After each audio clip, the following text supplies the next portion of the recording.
Hello everyone. Today we will look at the system software in the chapter 1 computer system overview. This comes under types of software.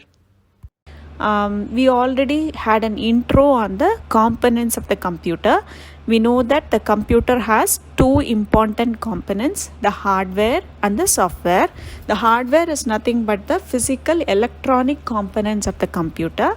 The input devices, output devices, CPU, hard disk comes under hardware. And what is a software? The software is the set of instructions which runs on top of these electronic components to produce a specific result.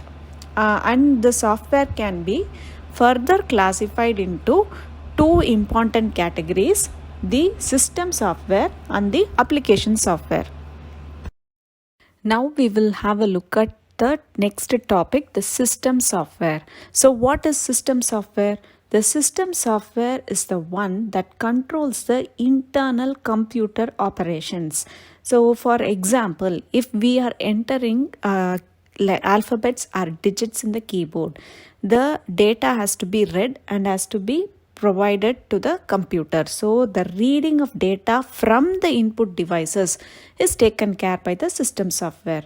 And another example I can give you is like if there is some calculation is done and it needs to be displayed to the end result has to be displayed to the user, right? So the transmitting the processed information to the output devices, this is taken care by the system software. So the system software can be further classified into two categories, the operating system and the language processor. First, we will look at the operating system. So what is an operating system? An operating system is a program which acts as an interface between the user and the hardware. And the operating system has two important goals. One is to make the computer system convenient to use for the end user, and the next one is to help in the efficient use of hardware. So we know that the computer system has these four important components: the hardware, operating system, application program, and the humanware are the users. And the operating system takes care of managing the hardware among the applications, and it provides a proper interface and access to the user.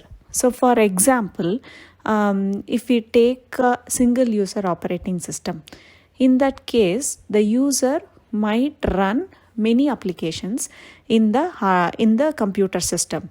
So now it is the job of the operating system to manage the hardware units, the different hardware units like the CPU, memory, and other hardware units available among the different applications which is run by the user.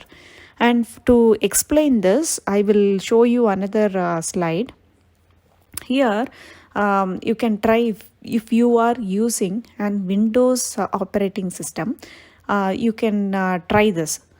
Type Ctrl Alt Del together, all these three keys, press these three keys, and you will be seeing an blue screen like as specified here, and click on the task manager, the fifth item, and when you click on the task manager, it will open up another window, and in that window you can see the different applications which are running, which is on this left side, and you can also see the allocation of the resources, the CPU, memory, the disk, etc.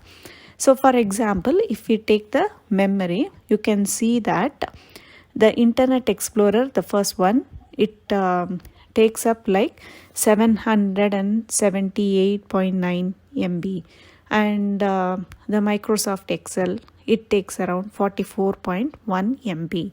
So the managing of this memory among the different applications, it is done through this operating system. Now we will look at the language processor. So what is a language processor? A language processor is a type of computer software that can translate the source code into object code or machine code. So here we should understand the term source code and object code. So what is source code? The source code refers to the program which is written by the programmer, and it is in a high level programming language. And we can say that examples of high level programming language is Java, C, C++, Perl, Python, etc. And what is an object code? An object code refers to the code which is in machine language or binary code, and this is the language a computer can easily understand and run on a hardware. So the job of the language processor here is to convert the source code which is written by the programmer and which is in a high level programming language to object code which will be a binary code, and this is the one which a computer can understand. And the language processor are of three types: assembler, interpreter, and compiler. So what is an assembler? An assembler is a language processor that converts the program written in assembly language into machine language. So what is assembly language? Assembly language is the low level programming language, and this language is very specific to the processor. So an assembly language which is written for a particular processor, one particular processor will not work for a different processor. And the next one is the interpreter. An interpreter is the type of system software that translates and executes the instruction written by the programmer line by line. And as an example, we can say that Python, Perl, PHP are interpreter languages. And compiler. A compiler is another type of system software that translates and executes the instruction written like the entire code in a Go, and it produces an executable. Generally, the languages written in C, C++, Java, etc., they are compiled and an executable is produced.